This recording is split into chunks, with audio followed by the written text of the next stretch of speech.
my definition of a professional relationship is, Dustin, here's the agreement that we have from the jump. Okay. Dustin's going to be honest with me. In reward for his honesty, he's going to get insights from me that McKinsey would probably charge him 6 figures for, which, by the way, I've worked with companies, no disrespect, I don't need them getting a sniper after me.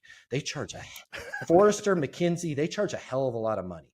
And most of your clients pay that money, right? You're going to get the type of McKinsey, a Forrester level insight from me without having to pay me anything. No retainer, no Harvard educated consultant in the room, right? And to that trade-off, okay, I'm going to reward your honesty. I'm going to also be honest with you, right? And I'm going to be able to tell you where I can help you, where I can't help you, and we're going to have that level of exchange. And now here's where the relationship needs to be jettisoned.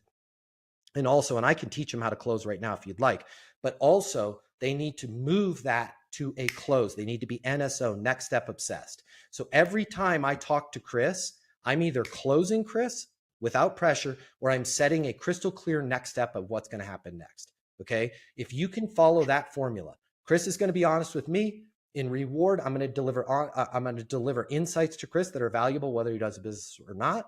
I'm going to be honest with Chris, meaning I'm going to be able to tell him if this is a fit or not.